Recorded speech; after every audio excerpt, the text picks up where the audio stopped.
진짜 올 한 해가 마무리가 됐네요. 2019년을 향해서 이제 나아가 보겠습니다.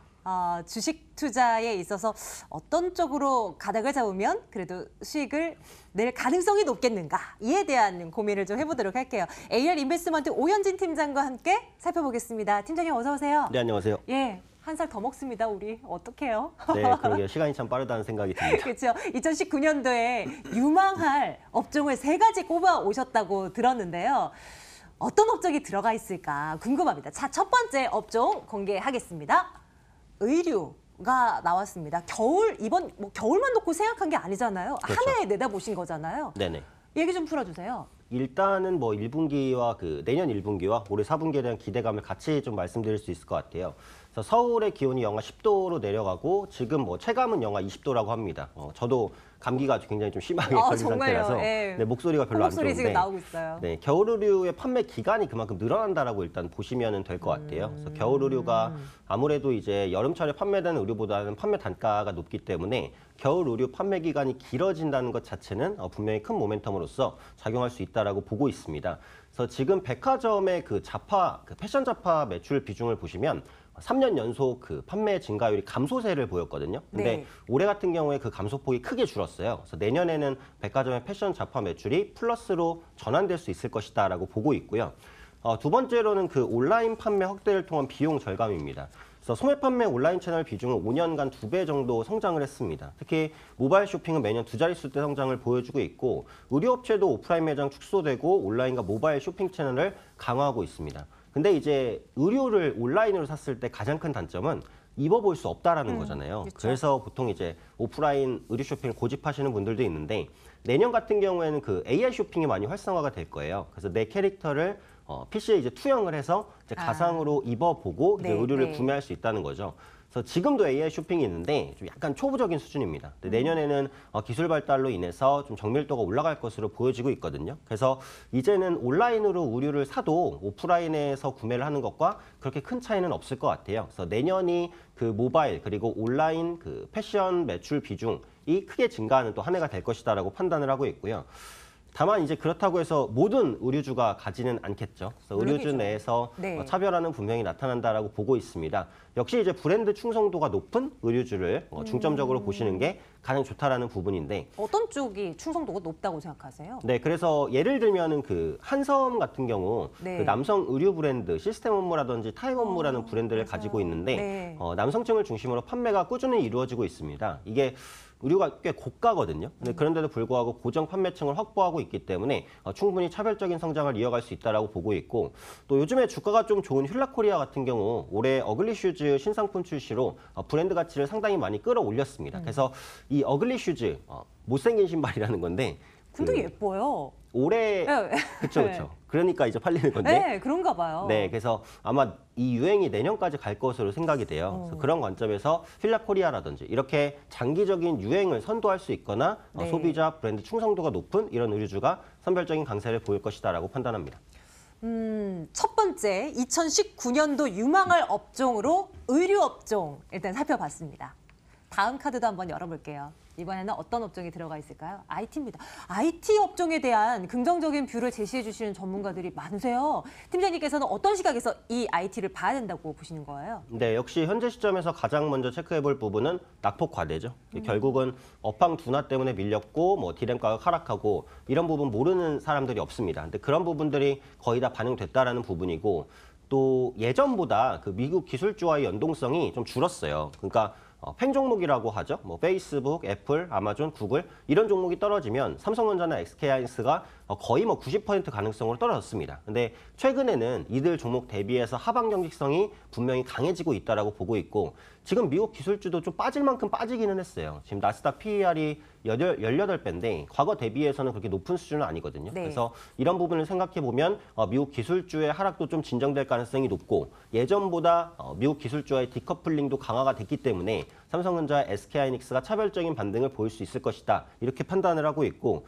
그 삼성전자 4분기 영업이익 컨센서스가 지금 12조까지 하락했는데 전분기 대비해서 30%까지 급락한 겁니다. 그러니까 굉장히 보수적인 추정이라고 보시면 돼요. 그래서 워낙에 눈높이가 낮아졌기 때문에 이 부분은 충족할 것으로 보여지고 있고 이제 조금 있으면 삼성전자의 4분기 잠정 실적 발표가 있단 말이에요. 그렇죠. 근데 이제 실적 발표된 이후에 주가 흐름을 보시면 네.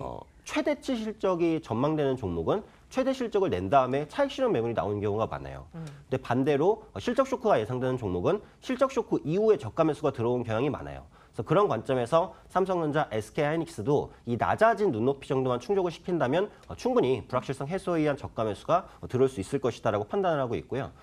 스마트폰 부분은 저성장을 보여주지만 내년에는 폴더블 스마트폰이 어쨌든 나오잖아요. 그래서 그쵸. 빠르면은 네. 내년 3월 말 정도에 아마 나올 것으로 보이는데 네. 기본적으로 폴더블 스마트폰은 당연히 비쌉니다. 그리고 디스플레이가 기존 스마트폰은 한 개인데 폴더블은 전면에 하나, 열었을 때 두 개, 그래서 총 세 개예요. 그러니까 디스플레이가 들어가는 규모만 해도 3배이기 때문에 디스플레이 관련주, 그리고 IT 부품주, 그리고 핸드폰 생산하는 삼성전자, 모바일 디램을 생산하는 SK하이닉스 이런 종목군들도 전체적으로 수혜를 받을 수 있다고 봅니다. 그래서 최고 투자 포인트는 어쨌든 낙폭 과대, 거기다가 실적 발표 이후 불확실성 해소, 폴더블 스마트폰 출시로 인한 모멘텀 이런 부분들이 복합적으로 반영되면서 좀 수급이 유입되지 않을까 판단하고 있습니다. 정말 많이 빠졌죠. 뭐 삼성전자, SK하이닉스 두말할 것도 없죠. 실적 나오고 나서 기대치가 거의 바닥 그 아래에 있는 만큼 어느 정도의 눈높이만 충족 혹은 예상치보다 조금만 잘 나와줘도 의외로 또 강하게 튀어오를지도 모르고 2019년도 한 해 한번 눈여겨보도록 하겠습니다. 분할 매수 관점으로도 괜찮을 것 같아요. IT 두 번째 업종으로 살펴보고요. 다음 보겠습니다. 이번에는 게임 업종을 꼽아오셨습니다. 셋 다 의외의 업종군들이 다 들어가 있는 것 같아서요. 막 뭐 제약 바이오 이런 것들이 아니라 네네. 게임주들의 한 해가 될 수 있을까요, 진짜요? 네, 사실 제약바이오도 저는 괜찮게 봅니다. 근데 이게 새 업종을 꼭 찾아야 되니까 상대적으로 좀 리스크가 적을 것 같은 그런 네. 업종 중심으로 가져왔다라는 부분을 먼저 말씀드리도록 하겠고요. 게임주는 지금 중국 판호 규제 해제에 대한 기대감이 강하게 반영되고 있는 상황이죠. 그래서 중국 같은 경우에는 연 모바일 게임 시장 규모가 40조 원, 세계 최대 규모입니다. 근데 중국으로의 진출이 막혀 있다가 이게 뚫릴 수 있다는 거죠. 물론 아직 그 판호 규제 해제가 확정된 건 아닙니다. 그래서 앞으로 지켜볼 부분들이 있지만 그래도 판호가 규제가 이제 해제될 가능성이 높다라는 관점에서 보시면 될 것 같고요. 내년에는 글로벌 모바일 게임 시장 규모가 100조 원을 돌파할 것으로 보여집니다. 그래서 기존의 PC 게임을 크게 압도하는 수준까지 성장할 것이다라고 판단을 하고 있고 수익 구조도 다변화될 수 있을 것 같아요. 그러니까 지금은 그 게임으로 수익을 보는 방법이 두 가지입니다. 그러니까 첫 번째 유료 게임. 그러니까 처음에 다운받을 때부터 유료로 파는 거예요. 네. 근데 두 번째, 이게 많은 방식이죠. 처음에 다운로드는 무료로 했는데 그 안에 유료 아이템을 판매하는 방식입니다. 대표적으로 NC소프트의 리니지 M이 이런 후자의 방식을 취하고 있는데 네이버가 그 게임 내에서도 광고를 삽입하겠다라는 방침을 몇 달 전에 밝혔거든요. 그러니까 예전보다는 그 게임 출시로 인해서 수익을 볼 수 있는 구조 자체가 넓어진다라는 부분이에요. 그래서 이런 부분들이 외형 성장에 대한 기대감을 갖기에 좀 충분하지 않나 이렇게 판단을 하고 있고요. 물론 게임주 내에서도 역시 옥석 가리기는 또 필요하겠죠. 그래서 지금 어쨌든 포커스를 맞출 부분은 판호 규제 해제입니다. 그래서 판호 규제 해제에 따른 수혜를 받을 수 있는 종목이라면 결국은 중국 게임과 연관성이 높아야 되잖아요. 근데 지금 보시면은 그 중국과 연관성이 낮은 업체도 그냥 다 같이 싸잡아서 올라가는 경향이 있거든요. 네. 그렇기 때문에 이 안에서 옥석 가리기를 하시는 게 중요하다라고 보고 있습니다. 게임주 또 이렇게 2019년도 유망 업종으로 꼽아봅니다. 지금 보니까 이제 의류, IT, 또 게임 이렇게 세 가지를 가지고 오신 건데요. 뭐 한 종목씩 섹터에 한 종목씩 해서 꼭 하나만 이렇게 사야 된다라고 하면 이 셋 중에 어떤 쪽이 제일 유망할 거라고 보세요? 탑 1을 꼽자고 하면. 그래서 이게 사실 이 나와서 말씀하시는 분마다 성향이라는 게 있잖아요. 그럼요. 그럼요. 네, 좀 공격적인 성향을 하시는 분들이 있고 좀 팀장님은 보수적인. 어떤 것이 전제 조건이에요? 저는 약간 전체적으로 좀 보수적이에요. 그래서 제가 제약바이오주를 좋아하고 갈 네. 것이라고 보면서도 오늘 또 말씀드리지 않은 이유가 네. 또 약간의 그 어떻게 보면 안정성 그런 부분에 포커스를 맞췄는데 그 부분에 포커스를 맞춰서 보자면은 제가 볼 때는 IT주가 탑픽인 것 같아요. 그래서 워낙에 많이 빠졌기 때문에 더 빠질 룸이 별로 없다. 물론 아직은 하락 추세입니다. 그래서 추가적인 하락이 좀 더 나올 수 있어요. 그래서 접근하실 때는 분할 매수로 접근하시는 게 맞는데 빠져도 너무 빠졌다라고 생각을 하고 있고 아까 말씀드린 대로 미국 기술주와의 디커플링 이런 부분들을 생각해 본다면 모아 가셨을 때 중장기적으로 충분히 좋은 성과를 낼 수 있는 섹터다라고 판단합니다. IT 대장주는 물론이고 그 대장이 갈 때 부석으로 뒤따르는 부품주들도 정말 많잖아요. 그런 것들까지 모두 아울러서 보고 계시는 거죠?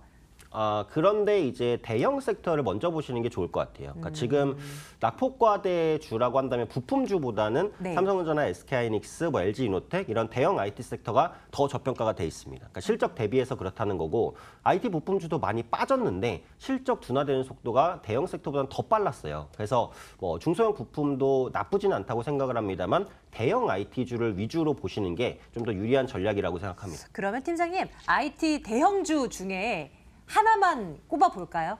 어떤 종목이 제일 괜찮을까요? 네, 그래서 오늘 제가 말씀드릴 종목은 LG 디스플레이인데요. LGD요. 네, LG 디스플레이도 삼성전자 아니고요?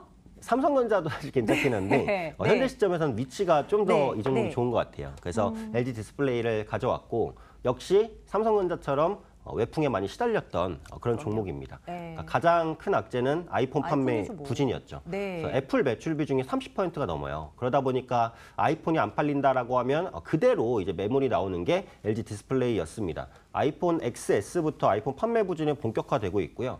내년에도 안드로이드 스마트폰이 약진하면서 이 iOS 비중이 좀 줄어들 것으로 보여지고 있어요. 그래서 아이폰의 판매 둔화는 어쩔 수 없는 부분이다라고 보고 있는데 올해 LG 디스플레이 같은 경우 고점 대비 한 45% 정도 거의 급락을 했단 말이죠. 그래서 아이폰에 대한 판매 부진을 충분히 반영을 했다라고 판단을 하고 있습니다. 그래서 앞으로는 아이폰 판매 둔화 이슈가 나와도 그런 부분에 대해서 하반 경직성을 어느 정도 갖출 것이다. 네. 이렇게 이제 판단을 하고 있고요. 그러면 잘 되는 쪽도 분명히 있어야 되잖아요. 그렇죠. 그쪽을 어디를 보고 계시는 거예요? 그래서 결국은 이제 TV 부분이에요. 그래서 앞으로 가전적이요? 네. LG 디스플레이가 성장을 하려면 결국은 디스플레이 사업 부분에서 그 성과를 좀 내야 되는 부분인데 그게 이제 OLED TV라고 보시면 될 것 같아요. 그래서 예전에는 OLED TV가 너무 비쌌습니다. 그래서 그런 뭐 화질이라든지 이런 선명도, 시야각 이런 부분이 모두 유리함에도 불구하고 LCD TV를 선호하는 경향이 컸었는데 최근에는 기술 발달로 인해서 OLED TV가 좀 아직은 좀 비싸긴 한데 근데 예전보다는 좀 싸지긴 했거든요. 네, 그래서 네. 내년 같은 경우에는 추가적인 가격 조정이 있으면서 더 크게 성장할 가능성이 높다 이렇게 판단을 하고 있고요. LG 디스플레이 같은 경우도 그동안 약점이라고 봤던 게 중국과의 경쟁이 심합니다. 그래서 중국에서 LCD가 너무 공급 과잉이 되다 보니까 LCD 패널 가격이 올라가지 못하는 그런 문제점이 있었는데 이제 LG 디스플레이가 전략을 바꿨어요. 그러니까 예전에는 중국 LCD 업체와 이제 정면을 부딪혔다면 지금은 프리미엄화를 추구합니다. 그래서 약간 고가 전략을 펼치고 있고요. 프리미엄 제품 비중 확대를 통해서 수익성을 개선시킬 것으로 보여지고 있습니다. 그래서 내년에는 이 양적인 경쟁보다 질적인 우위를 잡기 시작하면서 실적 개선도 어느 정도 나타나지 않을까 판단을 하고 있고요. 가전 부분의 그 매출도 좀 개선될 수 있다라고 생각을 하고 있고 또 요즘에 보시면 기관과 외국인 수급이 좀 들어오고 있는 것 같아요. 그랬어요? 그래서 저가 네. 매수가 유입되고 있다라는 부분도 체크해 보시면 될 것 같습니다. 그럼 팀장님 차트 한번 보죠. 고점 대비 많이 조정을 받은 LG 디스플레이 이제 2019년도에는 바라볼 종목으로 꼽혀 있는데 뭐 수급 등등 가격 전략 등등해서 한번 살펴주세요. 네, 그래서 차트를 보시면 아직은 하락 추세를 완전히 벗겨내지는 못했어요. 근데 많이 하락 빠졌었네요. 추세를 네. 벗겨내려는 초입 구간에 있다라고 보고 있고 저는 내년 초 같은 경우에는 증시가 소폭이라도 어쨌든 지금보다는 반등할 것으로 봅니다. 그렇다면 낙폭과대 대형주들의 저가 매수가 우선 들어올 것이니까 그 부분으로 말씀드리는 것이고요. 기술적으로 지금 위치해 있는 한 18,000원대 가격대는 이전 거의 최저점과 맞닿아 있는 가격이에요. 2008년의 최저점, 서프라임 모기지 사태가 있었던 해죠. 그래서 2011년 최저점, 이때 이제 유럽 금융위기가 있었던 사태고, 그리고 지금입니다. 그래서 과거에 그 엄청난 위기가 있었던 시기와 맞물려 있는 주가이기 때문에 충분히 저평가 매력이 있다라고 보고 있고요. 네.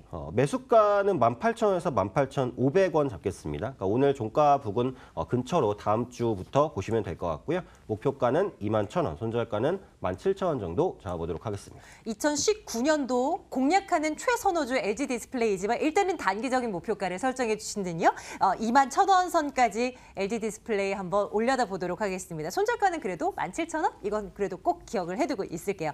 AR 인베스트먼트 오현진 팀장과 함께 말씀 나눴고요. 새해에도 저희 좀 많이 도와주십시오. 고맙습니다, 팀장님. 네, 감사합니다. 자, 올 한 해 여러분들께서도 너무너무 수고 많으셨고요.